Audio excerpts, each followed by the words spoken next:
كتفيه على بين كتفيه على خاتم الرسل الكرام خاتم الرسل الكرام.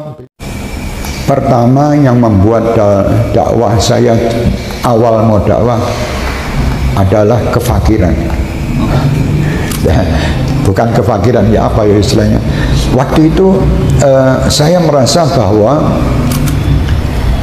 hidup ini akan lebih nikmat, lebih nyaman kalau kita ini bisa saling tukar ilmu. Bukan saya ahli ilmu, bukan. Di waktu itu saya mulai dakwah.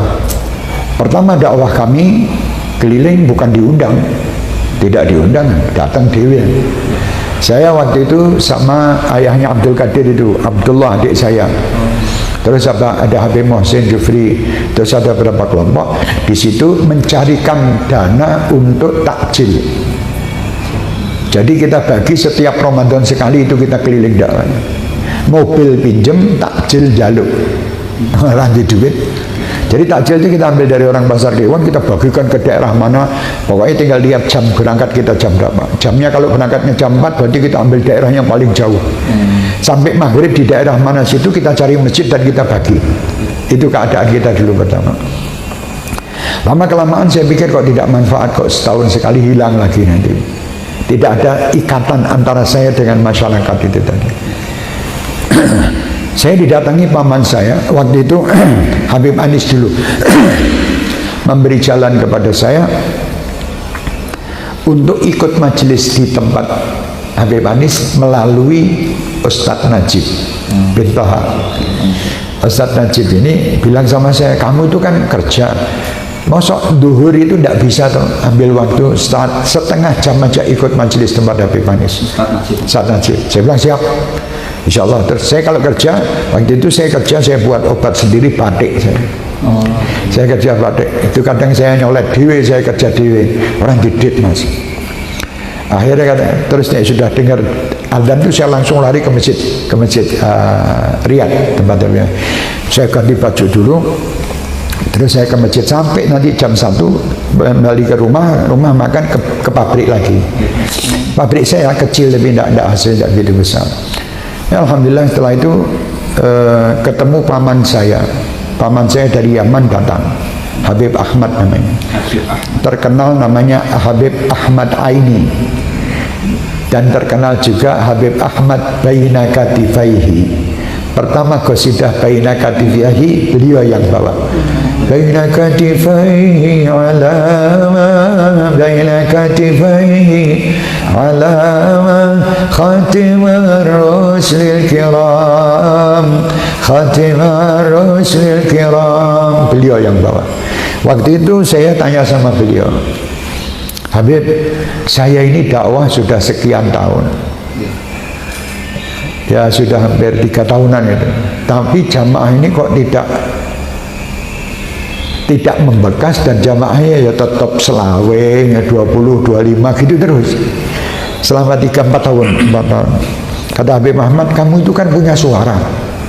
Beliau bawa kitab Simtudurat Maulid. Ini Simtudurat itu bacaan sebelum kamu ceramah, baca selawat dulu. Syabib mulai saya ke selawatan di situ. Setelah ya Rabbi salli ala Muhammad, ya Rabbi salli alaihi wasallam, itu terus orang meningkat. Nah setelah saya lihat orang meningkat, dan audiens saya ini orang-orang Jawa kebanyakan. Lah wong Jawa gini gosidan Arab kabeh kan tidak paham. Sampai si Iran tak tambahi si Iran Jawa. Nah si Iran Jawa itu kok kenal dari mana? Dulu saya punya guru juga namanya Muhammad Khosnan Rosyidi dari Kiai Mbah Khosnan. Itu dulu suka ngajar saya tembang-tembang Jawa. Saya tapi tidak pernah tidak pernah bisa gatuk karena bahasanya itu agak halus dan orangnya memang aneh sedikit, Mbak Khosnan, majdub gitu.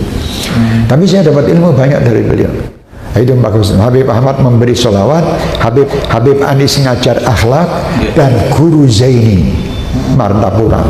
Itu termasuk orang yang pertama saya cinta dan senang dengan suara dan sholawatnya. Itu Guru Zaini. itu tahun 90-an juga. Habis itulah kenal sama beberapa kiai, Mbah Mas'ud, terus Mbah Sirot juga, terus banyaklah Mbah Salman, Mbah Jablawi, terus kenal banyak kiai-kiai ini. Mereka yang membuat saya tambah semangat untuk dakwah dan sholawat. Karena apa? Karena saya merasa bahwa mereka adalah orang-orang tua saya, ayah saya. Karena waktu itu saya belum dapat istilahnya. Memang ayah saya dari kecil mengajar saya untuk ngaji, untuk ini dengan suara. Qasidah juga diajar sama ayah saya. Dan guru pertama yang mengajar qasidah saya, ayah saya, dan Al-Habib Al-Ustadz Hadi bin Ahmad.